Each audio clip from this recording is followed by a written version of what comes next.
store them in case I need a backup copy. I can put them, in my notebook to carry to class if I don't want to take my iPad that day, or if my iPad's low in charge, blah, blah, blah, blah, blah. But come exam time, I can just go through here and scroll through all these notes and just read them and study for my exam that way. And that's really, really helpful. You can print it. You can email your notes to friends if you want to share notes straight from this app. And it's a very, very powerful app. To be so easy to use, it's so advanced. That's why I recommend it wholeheartedly. This is an app you're going to want. If you want to start some new notes here, you start here at the bottom, you click the plus sign, new document, and then you have even templates, so in case you make like a poster or a flyer or a recipe or brochure, anything like that. Easy to make on this, but usually just go to blank if you want to start some notes. Then you just start typing your notes. I mean, it's so easy to do. It's so powerful. And then if you want to do away with it, like I want to do with this, you hit the trash can, delete document. It's very, very easy and simple, yet advanced, elegant, and user-friendly.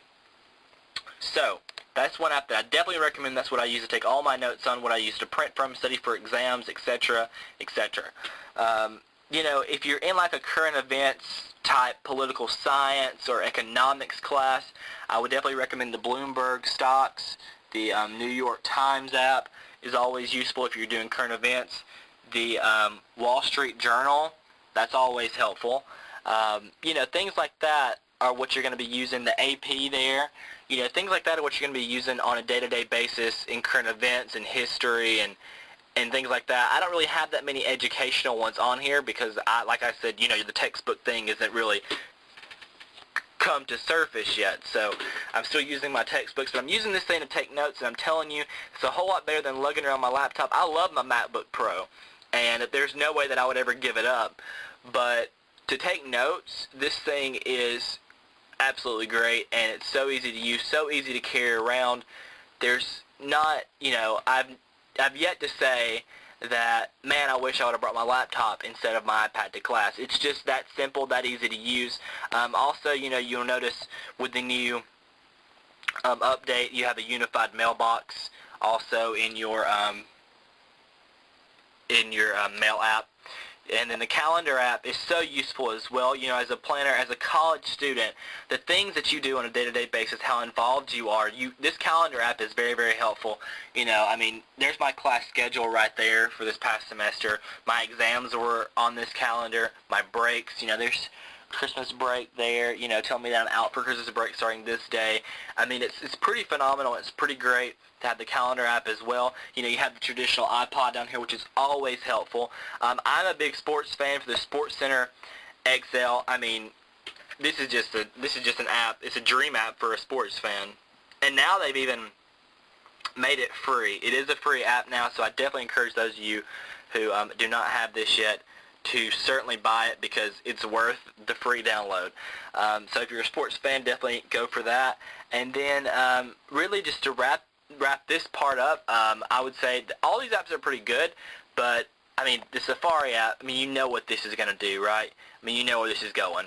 But as far as like research and looking up articles and looking up different things, looking up news stories, looking up different things of that nature, any web page right here at the touch of a finger, right here in the palm of your hand, so to speak, you can't beat it. Carrying this to class, if you need to log into your email or log into your class website or anything of that nature, you have that right here. You can copy and paste straight from this into your Pages notes. And let me just show you an example of how easy that is to do now. Let's see. Let's just type in something that everyone's familiar with. Let's go to war. We can go to one. It doesn't matter. Then I go to Wikipedia here, and let's just say that I just want the basic introduction that they give on all their web pages. Just slide here. I'll copy that. So I copied it, and you can multitask now. So I'm gonna go straight over to Pages. I'm going to open up a new document.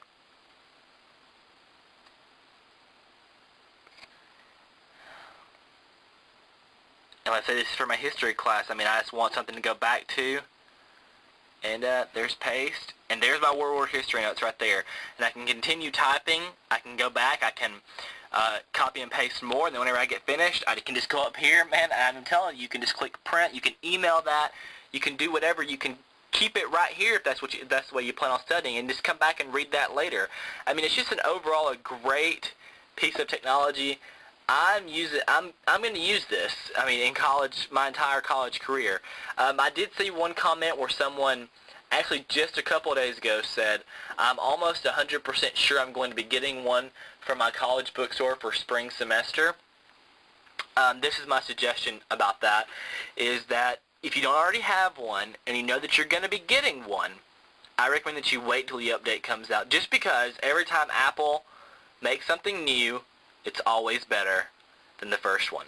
So I definitely recommend that you wait on that and try to get the second one. Try to hold out if you can, because I feel like it'll be a whole lot better.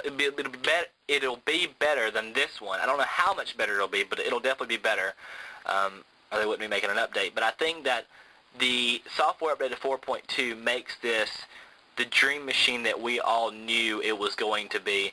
I loved it from the beginning, but now I love it even more that I can print from it, that I have a unified mailbox, that I can multitask is a big deal. You know, just like I just showed you, going back and forth to apps, as I have to reopen every single time just to paste something. You can quickly copy and paste something to your notes, copy and paste an email, anything like that. It's very, very easy. Like I said, I use this exclusively whenever I go to class. Sometimes I'll take my keyboard and type on that. Sometimes I'll just take this and just type on the touchscreen because I've gotten so used to it and so accustomed to it. But yeah, so I've spent about 15 minutes talking about this and answering all your questions. I do hope that I have answered all of them sufficiently. If I have not, please feel free, as always, to comment and ask another question or tell me to elaborate on something. I'm home now for at least 2.5 more weeks. So if you have any questions, please feel free just to hit me up and let me know what that question would be and how I can best assist you. If you don't want me to make a video about it and just want me to answer a question, please assist me and please inbox me and I will assist you further.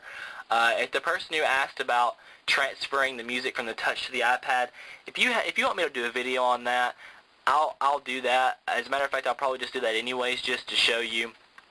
But yeah, if you guys have any other questions, please feel free to comment and let me know.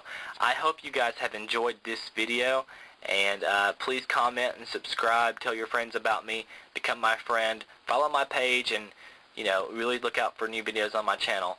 That's all I have for now. Hope you enjoyed this edition from iPad4College, and everyone have a Merry Christmas.